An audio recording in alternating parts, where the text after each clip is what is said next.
Visit www.flaskup.com for all your Mr. Pandaria raiding guide needs. Ladies and gentlemen, welcome to this Mr. Pandaria raiding guide, and in this video we're going to be taking a look at the 10-man heroic mode version of Jin'Rokh the Breaker in the Throne of Thunder raid. Now in order to complete this fight you're going to want to take 2 tanks, 2 to 3 healers. You probably could 2 heal it, but 3 is recommended really, and the rest DPS. Now this is a nice little introductory heroic mode fight, definitely the easiest one in the dungeon obviously, as it is the first boss. I'm sure it's going to get nothing but harder from this point onwards, and not much has changed from the normal mode version of the fight. It's highly recommended that you do watch my normal mode version guide for this boss, as I'm not really going to repeat the abilities, it just seems like a waste of time.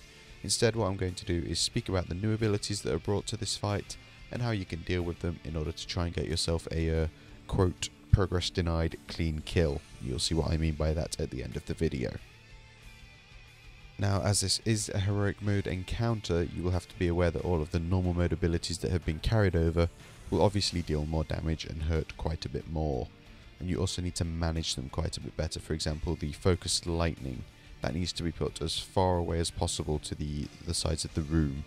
And you also need to try and make the most out of the conductive water when it comes to getting DPS and healing increases out of it, as you'll probably need them in the fight, especially if your DPS isn't good and you can't meet enrage timers, or if people are dying due to silly things because your healers aren't gaining a healing increase.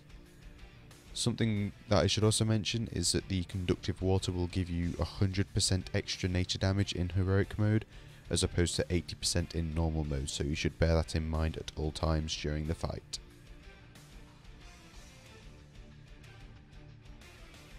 Now the first ability that's new to the heroic mode version of this encounter is called Ionization, and this is a debuff that will be placed on every player in the raid apart from your tanks. Now this debuff is dispellable, however it is also a royal pain in the arse, because when you do dispel the debuff it will inflict 450,000 nature damage to anyone within 8 yards. Now the debuff does have a 24-second duration on it, and if it's not dispelled after those 24 seconds then it will go off anyway, dealing the 450,000 nature damage. Now you should also make a note that the ionization damage will also travel through the conductive water, just like most of the abilities in this encounter. So if you do happen to blow up your entire raid in the conductive water, it's going to deal 450,000 nature damage and then an extra 100% nature damage on top of that. So it's going to come to around 900,000 nature damage and just end up one-shotting people. In order to deal with ionization, what you need to do is get people that have the debuff on them to move out of the conductive water and call for it to be dispelled. However, what you can also do is take advantage of abilities such as bubble, ice block and cloak and all of that kind of stuff. Technical term right there, stuff. And what you need to do is use these abilities just as ionization is being cast.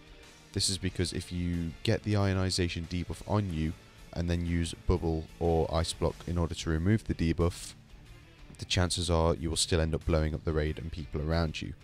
So if you're going to try and get rid of the debuff and help yourself out a little bit, then make sure you do use abilities before ionization is cast.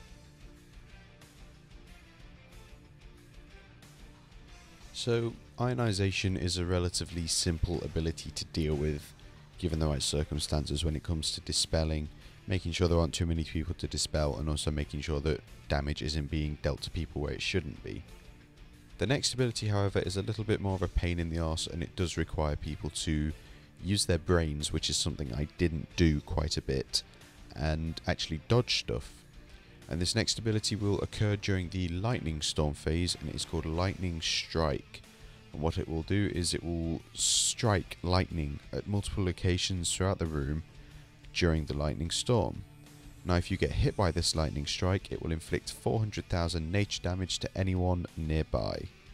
So that's relatively simple to deal with. You can see the lightning pillars on the ground, you shouldn't get hit by them really. However, each time the lightning strike diffuses, so disappears, it will leave little balls of lightning running around the room and moving around the room quite fast, and these will deal 200,000 nature damage to anyone that gets hit by them. So as you probably guessed, this is what you need to be dodging. And they do move quite fast, and you can get pretty big clusters of them at times coming towards you. So you do need to obviously be aware of your positioning and also what's going on around you. Now, because of this, unfortunately, you can't really stack up to heal. Because, well, we tried it, and in the video in the background we stacked up and we got a Death Knight to use Anti-Magic Zone. And it ended very, very badly for us, so instead we found out it was just better to stay spread out. But I'm sure if you blew a load of cooldowns like Priest Shields, Anti-Magic Zones, the lot, you might be able to do some kind of, I don't know, dodgy way of manipulating the boss's abilities so that you don't actually have to deal with them. You shouldn't have to, really. You should be able to kill the boss properly just by dodging stuff. Something else you should also bear in mind for the Lightning Storm phase is that as the room does fill up with the conductive water, you're going to have less and less space to actually dodge these lightning balls that are chasing you around the room. So as the fight goes on, it will become harder. However, for some reason I thought it was a lot easier to dodge them when we just had 1/4 of the room to be in. I don't know why, maybe it's just because of the way the lightning's positioned, because it'll still go in the entirety of the room. And you're just in like a corner where you can see what's coming to you, and it might just be a lot easier to dodge. I don't know. But nevertheless, it can be a lot harder if you're just crammed into one corner.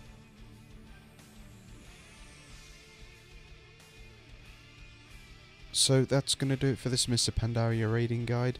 The fight's fun, it's brilliant for an introductory level heroic mode fight, and it can only get harder from here on out, as I've said. And as promised, the video in the background is going to be a kill video for the fight, a very clean guild kill. We call it a progress denied kill because it seems to happen on every boss that we actually do kill. So that's going to do it. As always, thank you for watching, and if you are interested in future Mr. Pandaria raiding guides, then please do feel free to subscribe to the channel or visit www.flaskup.com for all your raiding guide needs.